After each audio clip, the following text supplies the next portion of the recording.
നമസ്കാരം. ശ്രീനാരായണ ഗുരു open university degree ക്ലാസ്സുകളിലേക്ക് സ്വാഗതം. ഇന്ന് നമ്മൾ ചർച്ച ചെയ്യാൻ പോകുന്നത് ബേസിക് സൈക്കോളജിക്കൽ പ്രോസസ് എന്ന പേപ്പറിലെ മൂന്നാമത്തെ ബ്ലോക്കിലെ രണ്ടാമത്തെ യൂണിറ്റ് കോൺഷ്യസ്നെസ് എന്ന പാഠഭാഗമാണ്.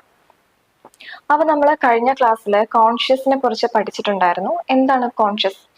നമ്മളെ കുറിച്ചിട്ടും ചുറ്റുമുള്ള നമുക്ക് ചുറ്റും നടക്കുന്ന കാര്യങ്ങളെ കുറിച്ച് നമ്മൾ അവെയർ ആണെങ്കിൽ നമ്മൾ കോൺഷ്യസ് ആണെന്ന് പറയാം. കോൺഷ്യസിനെ തന്നെ നമ്മൾ ലെവൽസ് ഓഫ് കോൺഷ്യസ് പറഞ്ഞിരുന്നു. ഒന്നാമത്തത് കോൺഷ്യസ് എന്താണ്?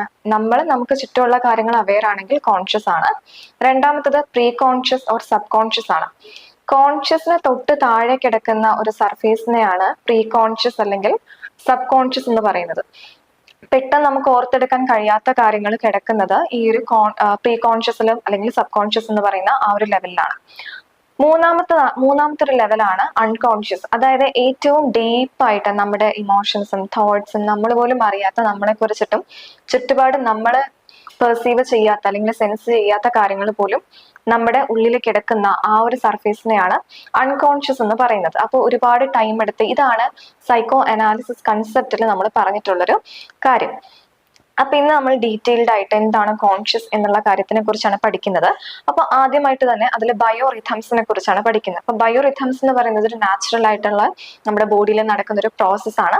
അപ്പൊ അതിൽ ഒന്നാമത്തെ ബയോ റിഥം ഡ്യൂണൽ റിഥംസ് ആണ്. അപ്പൊ ഡ്യൂണൽ റിഥംസ് ഏറ്റവും കൂടുതൽ നടക്കുന്നത് ഡേ ടൈം ലൈറ്റിലാണ്. അതായത് ഡേ ടൈമിൽ നടക്കുന്ന ഒരു ബയോളജിക്കൽ അല്ലെങ്കിൽ സൈക്ലിക് ചേഞ്ചിനെയാണ് ഡ്യൂണൽ റിഥംസ് എന്ന് പറയുന്നത്. ഇപ്പൊ നിങ്ങൾ കണ്ടിട്ടുണ്ടാവും ആൻസും ബീസും ഒക്കെ അവർ ഏറ്റവും കൂടുതലും ആക്റ്റീവ് ആയിരിക്കുന്ന സമയം ഈ ഒരു പകൽ സമയത്താണ്. അത് സൺലൈറ്റിൽ നിന്ന് കിട്ടുന്ന എനർജി യൂസ് ചെയ്തിട്ടാണ് അവരുടെ മെയിൻ ആയിട്ടുള്ള ആക്ടിവേഷൻ അവർ നടത്തുന്നത്. രണ്ടാമത്തത് സർക്കാഡിയൻ റിതം ആണ്. സർക്കാഡിയൻ റിതം എല്ലാവരും കേട്ടിട്ടുണ്ടാവും. അപ്പൊ നമ്മുടെയൊക്കെ ഏറ്റവും ബേസിക് ആയിട്ടുള്ള ഒരു ബയോളജിക്കൽ പ്രോസസ്സിനെയാണ് സർക്കാഡിയൻ റിതം എന്ന് പറയുന്നത്. അത് നമ്മുടെ സ്ലീപ്പ് വേക്ക് സൈക്കിളിനെ നമ്മുടെ ഹോർമോണിനെ ഒക്കെ നിയന്ത്രിക്കുന്നത്, അല്ലെങ്കിൽ എന്താണ് നമ്മുടെ ടെമ്പറേച്ചർ, ഇപ്പൊ ഇതിനൊക്കെ റെസ്പോൺസിബിൾ ആയിട്ടുള്ളത് ഈ ഒരു സർക്കാഡിയൻ റിതം ആണ്. അപ്പൊ നമ്മൾ കഴിഞ്ഞ ക്ലാസ്സിൽ തന്നെ ബ്രെയിനിന്റെ സ്ട്രക്ചർ, അതിന്റെ ഫങ്ഷൻസ്, ലോബ്സ് ഒക്കെ പഠിച്ചിരുന്നു. അപ്പൊ ബ്രെയിനിൽ അന്ന് പറഞ്ഞിട്ടുള്ളൊരു ഒരു ഏരിയ, ഒരു ഇതിനെയാണ് ഹൈപ്പോ തലാമസ്. അപ്പൊ ഹൈപ്പോ തലാമസിലെ സൂപ്രാ കെസ്മാറ്റിക് ന്യൂക്ലിയസ്, ഇതാണ് ഈ ഒരു സർക്കാഡിയൻ റിതമിന് റെസ്പോൺസിബിൾ ആയിട്ടുള്ളത്. അടുത്ത് പറയാനുള്ളത് ഇൻഫ്രാഡിയൻ റിതംസ് ആണ്. ഇൻഫ്രാഡിയൻ റിതംസ് എന്ന് പറയുന്നത് 24 hours സൈക്കിൾ ആണ്. അതായത് 24 hours സൈക്കിൾ അല്ലെങ്കിൽ അതിനേക്കാളും കൂടാം. ഇപ്പോൾ ഒരുപാട് ഡേയ്സ് ആയിരിക്കാം, അല്ലെങ്കിൽ വീക്സ് ആയിരിക്കാം, മന്ത്സ് ആയിരിക്കാം. ഇതിലൊക്കെയും ഇതിലൊക്കെ ആക്ടിവേഷൻ നടത്തുന്ന ഒരു ബയോളജിക്കൽ പ്രോസസ്സിനെയാണ് ഇൻഫ്രാഡിയൻ റിതംസ് എന്ന് പറയുന്നത്. അപ്പോൾ ഇപ്പം മെൻസ്ട്രൽ സൈക്കിളൊക്കെ അതിനൊരു എക്സാമ്പിൾ ആണ്. അതായത് 28 days കഴിയുമ്പോൾ അങ്ങനെ വരുന്ന ആ ഒരു സൈക്കിളിനെയാണ് നമ്മൾ ഇൻഫ്രാഡിയൻ റിതംസ് എന്ന് പറയുന്നത്. അത് മന്ത്സ് തന്നെ ആവണമെന്നില്ല, വീക്സ് ആയിരിക്കാം, അല്ലെങ്കിൽ ഒരു 4-5 days. അങ്ങനെ അതായത് 24 hours കൂടുതൽ എന്നുള്ള അർത്ഥത്തിലാണ് നമ്മൾ പറഞ്ഞത്. അടുത്തത് സർക്കാനുവൽ റിതംസ് ആണ്. ഇപ്പൊ സീസണൽ അഫക്റ്റീവ് ഡിസോർഡർ, SAD, ആ ഒരു സീസണൽ അഫക്റ്റീവ് ഡിസോർഡർ എന്താണ്? ഓരോ സീസണിൽ വരുന്ന ഒരു കണ്ടീഷനാണ്. അത് നമ്മുടെ ബയോളജിക്കൽ അല്ലെങ്കിൽ സൈക്കോളജിക്കൽ ചേഞ്ച് ഉണ്ടാവുന്ന സീസണായിട്ട് നമ്മൾ എഫക്ട് ചെയ്യുന്ന ഒരു കണ്ടീഷനാണ് സീസണൽ അഫക്റ്റീവ് ഡിസോർഡർ. അപ്പൊ അങ്ങനെ ഓരോ സീസണിലും നമ്മുടെ ബയോളജിക്കൽ അല്ലെങ്കിൽ സൈക്കോളജിക്കൽ ചേഞ്ചസ് വരുന്നതിനെയാണ് നമ്മൾ സർക്കാനുവൽ റിതംസ് എന്ന് പറയുന്നത്. അടുത്തത് സ്റ്റേറ്റ്സ് ഓഫ് കോൺഷ്യസ്നെസ് ആണ് പറയേണ്ടത്. അപ്പം ആദ്യം തന്നെ വേക്കിംഗ് സ്റ്റേറ്റ് ഓഫ് കോൺഷ്യസ്നെസ് എന്താണെന്ന് പറയാം. അതായത് നമ്മൾ ഉണർന്നിരിക്കുന്ന സമയത്ത്, അത് തന്നെയാണ് ഈ വേക്കിംഗ് സ്റ്റേറ്റ് ഓഫ് കോൺഷ്യസ്നെസ് എന്നുള്ളത് കൊണ്ട് അർത്ഥമാക്കുന്നത്. അപ്പൊ അതിൽ 2 പ്രോസസ്സിനെ കുറിച്ചാണ് പഠിക്കാനുള്ളത്: ഓട്ടോമാറ്റിക് പ്രോസസ്സും കൺട്രോൾഡ് പ്രോസസ്സും. അപ്പൊ ഈ പേര് കേൾക്കുമ്പോൾ തന്നെ മനസ്സിലാവുന്നുണ്ടാവും ഓട്ടോമാറ്റിക് പ്രോസസ്സിങ്. അതായത് നമ്മുടെ അധികം കോൺഷ്യസ് എഫേർട്ട് ഇല്ലാതെ തന്നെ നമുക്ക് കാര്യങ്ങൾ ചെയ്യാൻ പറ്റുന്നതിനെയാണ് ഓട്ടോമാറ്റിക് പ്രോസസ്സിംഗ് എന്ന് പറയുന്നത്. അതെന്തുകൊണ്ടായിരിക്കും നമുക്ക് അങ്ങനെ അധികം കോൺഷ്യസ് എഫേർട്ട് ഇടേണ്ടി വരാത്തത്? ഒന്നെങ്കിൽ അത് ഈസി ആയിരിക്കാം, അല്ലെങ്കിൽ നമ്മൾ അത് ഏറ്റവും കൂടുതൽ പ്രാക്ടീസ് ചെയ്തിട്ടുള്ളൊരു ആക്ടിവിറ്റീസ് ആയിരിക്കാം. അപ്പൊ അങ്ങനെ അധികം കോൺഷ്യസ് എഫേർട്ട് ഇല്ലാതെ നമുക്ക് ചെയ്യാൻ പറ്റുന്ന കാര്യങ്ങളെയാണ് ഓട്ടോമാറ്റിക് പ്രോസസ്സിംഗ് എന്ന് പറയുന്നത്. അടുത്തത് കൺട്രോളിംഗ് പ്രോസസ് ആണ്.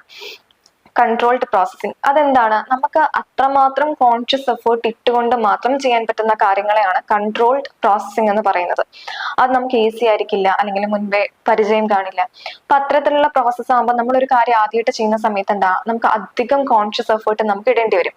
അപ്പൊ അത്തരത്തിലുള്ള ആക്ടിവിറ്റീസ് നടക്കുന്ന ആ ഒരു പ്രോസസ്സിനെയാണ് കൺട്രോൾഡ് പ്രോസസ്സിംഗ് എന്ന് പറയുന്നത്. അപ്പൊ ഈ കൺട്രോൾഡ് പ്രോസസ്സിംഗ് എന്നുള്ള സിസ്റ്റത്തിൽ തന്നെ 2 പാർട്ടുകളാണ് ഉള്ളത്. ഒന്ന് ഇന്റൻഷണൽ ഓപ്പറേറ്റിംഗ് പ്രോസസ്സും അയോണിക് മോണിറ്ററിംഗ് പ്രോസസ്സും. അപ്പൊ ഇന്റൻഷണൽ ഓപ്പറേറ്റിംഗ് പ്രോസസ്സ് എന്താണ്? ഇന്റൻഷനലി നമ്മൾ ഓപ്പറേറ്റ് ചെയ്യുന്ന പ്രോസസ് ആണല്ലോ ഇന്റൻഷണൽ ഓപ്പറേറ്റിംഗ് പ്രോസസ്സ്. അതായത് നമ്മൾ ഒരു കാര്യം, നമുക്ക് എന്താണോ ആഗ്രഹം, നമ്മുടെ വിഷസ് എന്താണോ അതനുസരിച്ചിട്ടുള്ള മെന്റൽ പ്രോസസ്സ് പ്രൊഡ്യൂസ് ചെയ്യുന്നതിനെയാണ് ഇന്റൻഷണൽ ഓപ്പറേറ്റിംഗ് പ്രോസസ്സ് എന്ന് പറയുന്നത്. ഒരു എക്സാമ്പിൾ പറഞ്ഞാൽ, ഞാനിപ്പോൾ ആലോചിക്കുകയാണ്, ഹാപ്പി മൊമെന്റ്സ് എനിക്ക് ഓർക്കണം, ഹാപ്പി മൊമെന്റ്സ് മാത്രം എൻ്റെ മൈൻഡിൽ ഉണ്ടായാൽ മതി. അപ്പൊ ഞാൻ ആലോചിക്കാൻ അല്ലെങ്കിൽ ഓർത്തെടുക്കാൻ ട്രൈ ചെയ്യുന്നത് മൊത്തം ഹാപ്പി മൊമെന്റ്സ് ആയിട്ടുള്ള കാര്യങ്ങളായിരിക്കും. അപ്പൊ അങ്ങനെയുള്ള ഒരുപാട് കാര്യങ്ങൾ എൻ്റെ മൈൻഡിലേക്ക് വരും. അതിനാണ് ഇന്റൻഷനലി ഓപ്പറേറ്റ് ചെയ്യുന്ന പ്രോസസ്സ്, ഇന്റൻഷണൽ ഓപ്പറേറ്റിംഗ് പ്രോസസ്സ് എന്ന് പറയുന്നത്. അടുത്തത് അയോണിക് മോണിറ്ററിംഗ് പ്രോസസ് ആണ്. ഇപ്പൊ എനിക്ക് ഹാപ്പി മൊമെന്റ്സ് ആണ് ഞാൻ ഓർക്കേണ്ടത് എന്നാണ് എൻ്റെ ആഗ്രഹം, ഞാൻ അതാണ് വിഷ് ചെയ്യുന്നത്. അപ്പൊ അത്തരത്തിലുള്ള കാര്യങ്ങൾ ഞാൻ ഓർത്തെടുക്കുന്ന സമയത്ത് നമുക്ക് സന്തോഷമല്ലാത്ത കാര്യങ്ങൾ എൻ്റെ മൈൻഡിലേക്ക് വരും. അതെന്തുകൊണ്ടാണ് വരുന്നത്? ഞാൻ കൺട്രോൾ ചെയ്യാണ്. അതായത് ഹാപ്പിനെസ് ആയിട്ടുള്ള കാര്യങ്ങൾ മാത്രം വരാവൂ എന്നുള്ളത് ഞാൻ മോണിറ്റർ ചെയ്യുന്ന സമയത്ത്, എക്സ്ട്രാ കോൺഷ്യസ് എഫേർട്ട് എടുക്കുമ്പോൾ ബാഡ് കാര്യങ്ങൾ അല്ലെങ്കിൽ എനിക്ക് സങ്കടപ്പെടുത്തുന്ന കാര്യങ്ങൾ എൻ്റെ മൈൻഡിലേക്ക് വരാതിരിക്കാൻ ഞാൻ നന്നായിട്ട് എഫേർട്ട് എടുക്കുന്നുണ്ട്. അതിന്റെ ഭാഗമായിട്ട് എന്താ, അത്തരത്തിലുള്ള കാര്യങ്ങൾ എന്നിലേക്ക് വരും. അപ്പോൾ ഞാൻ വിചാരിച്ച കാര്യത്തിൽ ഞാൻ ഫെയിൽ ആവുകയാണ്. അതായത് എന്താ, ഞാൻ സന്തോഷമുള്ള കാര്യങ്ങൾ മാത്രം മനസ്സിൽ വരണം എന്ന് ആഗ്രഹിക്കുമ്പോൾ ബാഡ് കാര്യങ്ങൾ വരാതിരിക്കാൻ ഞാൻ എഫേർട്ട് എടുക്കുന്ന സമയത്ത് ബാഡ് കാര്യങ്ങളാണ് വരുന്നത്. അപ്പോൾ ഞാൻ അത് ഫെയിൽ ആയില്ലേ, എൻ്റെ ആ ഒരു മെന്റൽ പ്രോസസ് അല്ലെങ്കിൽ ഞാൻ എടുക്കുന്ന കോൺഷ്യസ് എഫേർട്ട് ഫെയിൽ ആയി. അപ്പൊ അതിനെയാണ് അയോണിക് മോണിറ്ററിംഗ് പ്രോസസ് എന്ന് പറയുന്നത്. അടുത്തത് ആൾട്ടേർഡ് സ്റ്റേറ്റ് ഓഫ് കോൺഷ്യസ്നെസ് ആണ്. അപ്പൊ ആൾട്ടേർഡ് സ്റ്റേറ്റ് ഓഫ് കോൺഷ്യസിൽ, അതായത് എന്താ, നമ്മുടെ കോൺഷ്യസിൽ ആൾട്രേഷൻ വരുത്തുന്ന സ്റ്റേറ്റുകളെയാണ് നമ്മൾ ആൾട്ടേർഡ് സ്റ്റേറ്റ് ഓഫ് കോൺഷ്യസ്നെസ് എന്ന് പറയുന്നത്. അപ്പൊ അതിൽ മെയിൻ ആയിട്ട് sleep, dreams, meditation, hypnosis, drug induced ആയിട്ടുള്ള കാര്യങ്ങൾ. അപ്പം ഇങ്ങനെയൊക്കെ ചെയ്യുന്ന സമയത്ത് എന്താണ്, നമ്മുടെ സ്റ്റേറ്റ് ഓഫ് കോൺഷ്യസിന് ആൾട്രേഷൻ സംഭവിക്കും. അപ്പൊ അതിൽ എന്താണ് ഓരോന്ന് നോക്കാം. അപ്പൊ നമുക്ക് മെയിൻ ആയിട്ട് സ്ലീപ്പും ഡ്രീമും ഡ്രഗ് ഇൻഡ്യൂസ്ഡ് സ്റ്റേറ്റും ആണ് പഠിക്കേണ്ടത്. അപ്പൊ സ്ലീപ്പ് എന്താണെന്ന് പറയും. അപ്പൊ എന്താണ് സ്ലീപ്പ്? നമ്മൾ ഉറങ്ങുന്ന അവസ്ഥയാണ് സ്ലീപ്പ് എന്ന് പറയുന്നത്. അപ്പോൾ നമുക്ക് കോൺഷ്യസ് എഫേർട്ട് എടുക്കേണ്ടി വരുന്നില്ല, പക്ഷെ എന്തൊക്കെയോ ഒരുപാട് പ്രോസസ്സ് നമ്മുടെ ഉള്ളിൽ നടക്കുന്നുണ്ട്. നമുക്ക് ബ്രെയിൻ വേവ്സ് നടക്കുന്നുണ്ട്, ബ്രെയിൻ വേവ്സിന്റെ ആക്ടിവേഷൻസ് ഉണ്ടാവും. നമ്മുടെ ബോഡി ടെമ്പറേച്ചർ ഡ്രോപ്പ് ആവാം, അല്ലെങ്കിൽ നമുക്ക് നമ്മുടെ സ്ലീപ്പിൽ ഒരുപാട് ചേഞ്ചസ് വരുന്നുണ്ട്. ഇപ്പം ടിഷ്യൂ റിപ്പയർ നടക്കുന്നുണ്ടാവും, നമ്മുടെ രോഗപ്രതിരോധ ശേഷി അതിലുള്ള ആക്ടിവേഷൻസ് നടക്കുന്നുണ്ടാവും, നമ്മുടെ ബ്ലഡ് പ്രഷറിൽ നമുക്ക് വേരിയേഷൻസ് ഉണ്ടാവും. അപ്പോൾ ഒരുപാട് ബയോളജിക്കൽ ആയിട്ടുള്ള ആക്ടിവേഷൻസ് നടക്കുന്ന ഒരു സ്റ്റേറ്റിനെയാണ് നമ്മൾ സ്ലീപ്പ് എന്ന് പറയുന്നത്. അപ്പോൾ സ്ലീപ്പില് നമുക്ക് സ്ലീപ്പ് സ്റ്റേജസ് എന്തൊക്കെയാണെന്ന് നോക്കാം. മെയിൻ ആയിട്ട് 4 സ്റ്റേജസ് ആണ് സ്ലീപ്പിനുള്ളത്. അതിൽ ആദ്യത്തെ 3 നോൺ റെം സ്ലീപ്പ് എന്നാണ് പറയുന്നത്, NREM. നോൺ റെം സ്ലീപ്പ്, അതിൽ റാപ്പിഡ് ഐ മൂവ്മെന്റ്സ് ഇല്ലാത്ത സ്റ്റേറ്റിനെയാണ് നോൺ റെം സ്റ്റേജസ് എന്ന് പറയുന്നത്. അപ്പൊ ആദ്യത്തെ 3 സ്റ്റേജസ് നോൺ റെം സ്ലീപ്പ് ആണ്. 4ാമത്തെ ഫൈനൽ സ്റ്റേജിനെയാണ് റെം സ്ലീപ്പ് എന്ന് പറയുന്നത്. അതെന്താണ്, റാപ്പിഡ് ഐ മൂവ്മെന്റ് ഉള്ള സ്റ്റേജിനെയാണ് റെം സ്റ്റേജ് എന്ന് പറയുന്നത്. അതാണ് 4ാമത്തെ സ്റ്റേജ് ഓഫ് സ്ലീപ്പ്. അപ്പം നമുക്ക് ഓരോന്നും എന്തൊക്കെയാന്ന് നോക്കാം. ആദ്യത്തെ സ്റ്റേജ് ഓഫ് സ്ലീപ്പ് ഒരു ഏകദേശം 10 to 20 മിനിറ്റ്സ്, 10 to 20 മിനിറ്റ്സ് ആണ് ആ ഒരു സ്റ്റേജ് ഉണ്ടാവുക. ഈസി ടു വേക്കപ്പ് ആണ്. നമ്മളൊരു ശബ്ദം കേൾക്കുകയോ നമ്മൾ ആരെങ്കിലും വിളിച്ചാലൊക്കെ നമ്മൾ പെട്ടെന്ന് കോൺഷ്യസ് ആവുന്ന ഒരു സ്റ്റേറ്റിനെയാണ് ആദ്യത്തെ സ്ലീപ്പ്. നമ്മൾ ആദ്യം ഉറങ്ങി തുടങ്ങുന്നല്ലേ ഉണ്ടാവും. ആ സമയത്ത് നമ്മൾ എന്തെങ്കിലും ശബ്ദം കേൾക്കുകയോ നമ്മൾ ആരെങ്കിലും വിളിക്കുകയൊക്കെ ചെയ്യുമ്പോൾ നമ്മൾ പെട്ടെന്ന് എണീക്കും. പക്ഷെ ആ സമയത്ത് നമ്മുടെ ബ്രെയിൻ വേവ് ആക്ടിവേഷൻസ് ഉണ്ടാവും. അപ്പൊ ബ്രെയിൻ വേവ്സ് സ്ലോ ആകും, നമ്മുടെ ഹാർട്ട് ബീറ്റ്, ബ്ലഡ് പ്രഷർ ഒക്കെ കുറവാകും. ആ ഒരു സ്റ്റേറ്റിൽ ഇങ്ങനെയൊക്കെയാണ് നടക്കുന്നത്. ഇനി 2ാമത്തെ സ്റ്റേറ്റ് നോക്കുമ്പോഴും ഈ 3 കണ്ടീഷൻസ് ഉണ്ടാവും. അതായത് ബ്രെയിൻ വേവ് കുറവായിരിക്കാം, നമ്മുടെ ബോഡി ടെമ്പറേച്ചർ കുറവായിരിക്കും, നമ്മുടെ ഹാർട്ട് ബീറ്റ് കുറവായിരിക്കും. പക്ഷെ ഇതിന്റെ കൂടെ തന്നെ നമുക്ക് ഉണ്ടാവുന്ന ഒരു കാര്യമാണ് നമ്മുടെ ഇമ്മ്യൂൺ സിസ്റ്റത്തിന്റെ ആക്ടിവേഷൻ നമുക്ക് ഈ ഒരു 2ാമത്തെ സ്റ്റേജിൽ ഉണ്ടാവും. അപ്പൊ ആദ്യത്തെ സ്റ്റേജിൽ സ്ലീപ്പിന്റെ കൂടെ തന്നെ രണ്ടാമത്തെ സ്റ്റേജിലേക്ക് എത്തുമ്പോൾ ആദ്യത്തെ സ്റ്റേജിൽ ഉണ്ടാവുന്ന കാര്യങ്ങൾ പ്ലസ് ഇമ്മ്യൂൺ സിസ്റ്റത്തിന്റെ ആക്ടിവേഷൻ കൂടി ഉണ്ടാവും. അപ്പൊ മൂന്നാമത്തെ സ്റ്റേജിലും ഈ ആദ്യം പറഞ്ഞ എല്ലാ കാര്യങ്ങളും ഉണ്ടാവും. എന്തൊക്കെയാണ്? നമ്മുടെ ബ്രെയിൻ വേവ്സ് കുറവായിരിക്കും, നമ്മുടെ ഹാർട്ട് ബീറ്റ് കുറവായിരിക്കും, നമ്മുടെ നമ്മുടെ സ്റ്റേറ്റ് ഓഫ് ബ്ലഡ് പ്രഷർ കുറവായിരിക്കും. പക്ഷെ ഇവിടെ നടക്കുന്നത് ടിഷ്യൂ റീപെയറേഷൻ, അതിന്റെ ഫങ്ഷൻസ് ഒക്കെയും ഈ ഒരു മൂന്നാമത്തെ സ്റ്റേജിൽ നടക്കും. ഇനി നാലാമത്തെ സ്റ്റേജിലാണ് ഇതൊക്കെ റാപ്പിഡ് ആയിട്ടുള്ള ആക്ടിവേഷൻ നടക്കും. ഇപ്പൊ ബ്ലഡ് പ്രഷർ കൂടുക, നമ്മുടെ ബ്രെയിൻ വേവ് ആക്ടിവേഷൻസ് കൂടുക, നമ്മുടെ ഹാർട്ട് ബീറ്റ് കൂടുക. നമ്മൾ ഡ്രീംസ് കാണുന്ന ഒരു സ്റ്റേജ്, ഈ ഒരു സ്റ്റേജിലാണ് നമ്മൾ ഡ്രീംസ് കാണുന്നത്. അപ്പോ ഉറക്കത്തിന്റെ സ്റ്റേജസ് ഓഫ് സ്ലീപ്പ് എന്തൊക്കെയാന്ന് നിങ്ങൾക്ക് മനസ്സിലായിട്ടുണ്ടാവും. ഇനി നമുക്ക് സ്ലീപ്പ് ഡിസോർഡേഴ്സ് എന്തൊക്കെയാണെന്നും കൂടെ നോക്കാം. ഒന്നാമത്തെ ഇപ്പം ഇൻസോംനിയ എന്ന് പറഞ്ഞാൽ എന്താണ്? നമുക്ക് ഉറക്കം കിട്ടാത്ത അവസ്ഥയാണ് ഇൻസോംനിയ എന്ന് പറയുന്നത്. ഹൈപ്പർസോംനിയ എന്ന് പറഞ്ഞാൽ ഉറക്കം അധികം കിട്ടുന്നതിനെയാണ് ഹൈപ്പർസോംനിയ എന്ന് പറയുന്നത്. പിന്നീട് എന്തൊക്കെ സ്ലീപ്പ് ഡിസോർഡേഴ്സ് ആണുള്ളത്? സ്ലീപ്പ് അപ്നിയ എന്ന് പറഞ്ഞാൽ നമ്മൾ ഉറങ്ങുന്ന സമയത്ത് നമ്മുടെ ഓക്സിജന്റെ ഇൻടേക്ക്, നമുക്ക് ഓക്സിജൻ കിട്ടാതെ വരുന്ന ഒബ്സ്ട്രക്റ്റീവ് ആയിട്ടുള്ള കണ്ടീഷനെയാണ് നമ്മൾ സ്ലീപ്പ് അപ്നിയ എന്ന് പറയുന്നത്. ഇനി സോംനബുലിസം എന്ന് പറഞ്ഞാൽ ഉറക്കത്തിൽ നമ്മൾ നടക്കുന്ന കണ്ടീഷൻ, അപ്പൊ സ്ലീപ്പ് വാക്കിംഗ് എന്നൊക്കെ സോംനബുലിസത്തിന് പറയുന്നുണ്ട്. അപ്പൊ നമ്മൾ ഉറക്കത്തിൽ നമ്മൾ അറിയാതെ അൺകോൺഷ്യസ്ലി നമ്മൾ നടക്കുന്ന കണ്ടീഷനെയാണ് സോംനബുലിസം എന്ന് പറയുന്നത്. നാർക്കോലെപ്സി എന്ന് പറഞ്ഞാല് നമ്മൾ ഡേ ടൈം ഡ്രോസിനെസ് ആണ്. അതായത് നമുക്ക് പകൽ സമയത്ത് നമ്മൾ ഉറക്കത്തിലേക്ക് വീണു പോകുന്നത്, അത് നമ്മൾക്ക് ഇഷ്ടമുണ്ടായിട്ടല്ല, അപ്പൊ അത് നമ്മുടെ പേഴ്സണൽ ആൻഡ് വർക്ക് ലൈഫിനെയൊക്കെ നമ്മൾ ബാഡ്ലി അഫക്ട് ചെയ്യുന്ന ഒരു കണ്ടീഷനാണ്. വർക്ക് ചെയ്യുന്നൊക്കെ സമയത്ത് നമുക്ക് പെട്ടെന്ന് ഉറങ്ങി വീഴുക. അപ്പം ഇത് കൺട്രോൾ ചെയ്യാൻ പറ്റാത്തൊരു കണ്ടീഷനാണ്. അപ്പൊ ഇതിനെയാണ് നാർക്കോലെപ്സി എന്ന് പറയുന്നത്. അപ്പം ഇതൊക്കെയാണ് സ്ലീപ്പിനെ കുറിച്ച്. അപ്പൊ നമ്മൾ സ്ലീപ്പ് എന്താന്ന് പറഞ്ഞു, സ്ലീപ്പിന്റെ സ്റ്റേജസ് ഓഫ് സ്ലീപ്പ് പറഞ്ഞു, സ്ലീപ്പ് ഡിസോർഡേഴ്സ് നമ്മൾ പറഞ്ഞു. അടുത്ത് നമുക്ക് പറയാനുള്ളത് ഡ്രീംസ് ആണ്. അപ്പൊ എന്താണ് ഡ്രീംസ് എന്ന് പറഞ്ഞാൽ കുറെ കോഗ്നിറ്റീവ് ഈവൻസ് ആണ് അല്ലെ. ആ ഡ്രീംസ് മേ ബി നമ്മുടെ ഉള്ളിൽ നമ്മൾ പോലും അറിയപ്പെടാത്ത അൺകോൺഷ്യസ് ആയിട്ടുള്ള ഡിസൈർസും വിഷസും ഒക്കെ ആയിരിക്കും. അത് വിവിഡ് ഇമേജസ് ആയിട്ടായിരിക്കും കാണുന്നത്, ഒരു പരസ്പര ബന്ധവും ഇല്ലാത്ത.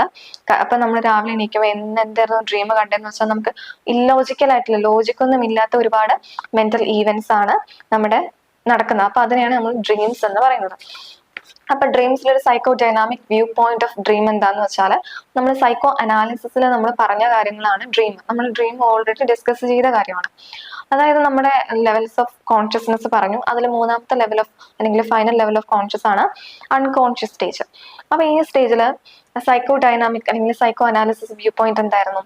നമ്മുടെ ഉള്ളിൽ നമ്മൾ പോലും അറിയാത്ത വിഷസും ഡിസയേഴ്സും കണ്ടന്റ്സും അതൊക്കെ ചൈൽഡ്ഹുഡിൽ ഉണ്ടാവുന്ന ആ കാര്യങ്ങളൊക്കെ ഒരു അഡൾട്ട് പേഴ്സണാലിറ്റി എത്തുമ്പോൾ ഇതൊക്കെ ഷേപ്പ് ചെയ്യും എന്നാ പറയുന്നത്. അതായത് അഡൾട്ട് പേഴ്സണാലിറ്റി എത്തുമ്പോൾ നമ്മളൊരു വലുതാവുമ്പോൾ നമ്മുടെ ചൈൽഡ്ഹുഡിൽ നമ്മൾ എക്സ്പീരിയൻസ് ചെയ്തിട്ടുള്ള അല്ലെങ്കിൽ നമ്മൾ ആഗ്രഹിച്ചിട്ടുള്ള എല്ലാ കാര്യങ്ങളും നമ്മുടെ അൺകോൺഷ്യസ്ലി സപ്രസ്ഡ് ആയിട്ടായിരിക്കും, നമ്മൾ പോലും അറിയില്ല.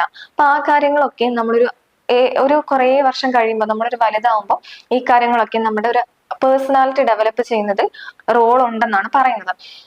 അപ്പോൾ ഈ ഒരു ഡ്രീമിന്റെ കാര്യം പറയുമ്പോൾ അൺകോൺഷ്യസ് ആയിട്ടുള്ള കാര്യങ്ങളൊക്കെ, നമുക്ക് സപ്രസ് ചെയ്തിട്ടുള്ള കാര്യങ്ങളൊക്കെ ആണ് ഈ ഡ്രീമിലൂടെ നടക്കുന്നത്. അതൊരു ഒരു എഫക്റ്റീവ് ടൂൾ ആയിട്ടാണ് സിഗ്മണ്ട് ഫ്രോയിഡ് പറഞ്ഞിട്ടുള്ളത്. അതായത് ഒരാളുടെ ഒരു പേഴ്സന്റെ ഒരു വലുതാവുന്ന ഒരു എൽഡർ പേഴ്സന്റെ പ്രോബ്ലംസ് ഐഡന്റിഫൈ ചെയ്യാൻ പറ്റുന്ന ഏറ്റവും ഒരു യൂസ് ചെയ്യാൻ പറ്റുന്ന ഒരു ടൂൾ ആയിട്ടാണ് ഡ്രീമിനെ പറഞ്ഞിട്ടുള്ളത്. അപ്പൊ ഡ്രീം അനാലിസിസിലൂടെ ഒരാളുടെ എന്തൊക്കെയാണ് കാര്യങ്ങൾ നടന്നിട്ടുണ്ടായിരുന്നത്, എന്തൊക്കെ പ്രോബ്ലംസ് ആണ് ഇവർ ഫേസ് ചെയ്യുന്നത് തുടങ്ങിയിട്ടുള്ള കാര്യങ്ങളൊക്കെ നമുക്ക് മനസ്സിലാവാൻ പറ്റും എന്നുള്ളതാണ് ഡ്രീമിനെ കുറിച്ചിട്ട് Sigmund Freud psycho analytic view പോയിന്റിൽ പറഞ്ഞിട്ടുള്ളത്. ഇനി നമുക്ക് പറയാനുള്ളത് ഡ്രഗ് ഇൻഡ്യൂസ്ഡ് ആയിട്ടുള്ള സ്റ്റേറ്റ്സിനെയാണ്. അപ്പൊ എന്താണ് ഡ്രഗ്സ്? കെമിക്കൽ കോമ്പൗണ്ട്സ് ആണ്. അപ്പൊ നിങ്ങൾക്ക് തന്നെ അറിയാം, ഡ്രഗ്സിന് കോൺഷ്യസ് ആൾട്രേറ്റ് അല്ലെങ്കിൽ ചേഞ്ച് ചെയ്യാൻ പറ്റുന്ന കെമിക്കൽ കോമ്പൗണ്ട്സ് ആണ് ഡ്രഗ്സ് എന്ന്. അപ്പൊ നമ്മൾ ആദ്യമായിട്ട് ഒരാൾ ഇപ്പം ആൽക്കഹോളൊക്കെ യൂസ് ചെയ്യുന്നത് എന്തുകൊണ്ട്? അപ്പൊ പലരും പറയുന്നുണ്ട് എനിക്ക് ആവശ്യമില്ല, അപ്പൊ എനിക്ക് ഇഷ്ടമില്ലാത്ത കാര്യങ്ങൾ മറക്കാൻ വേണ്ടിയിട്ടാണ് ഈ ഒരു ആൽക്കഹോൾ യൂസ് ചെയ്യുന്നത് അല്ലെങ്കിൽ സിഗരറ്റ് വലിക്കുന്നതൊക്കെ. അപ്പം ഒരു സുഖം, ഒരു സാറ്റിസ്ഫാക്ഷൻ കിട്ടുന്നതാണെന്ന്. അപ്പൊ ഈ ഒരു ഡ്രഗ് അബ്യൂസ് എന്ന് പറയുന്നത്, ആദ്യമൊക്കെ നമ്മൾ ഡ്രഗ്സ് യൂസ് ചെയ്യുന്നത് ചിലപ്പോൾ നമ്മുടെ മൂഡ് ചേഞ്ച് ചെയ്യാൻ വേണ്ടിയിട്ടായിരിക്കും, ഇമോഷൻസ് ചേഞ്ച് ചെയ്യാൻ വേണ്ടിയിട്ടായിരിക്കും, അല്ലെങ്കിൽ ഇമോഷൻസിനെ ഹൈഡ് ചെയ്യാൻ വേണ്ടിയിട്ടായിരിക്കും.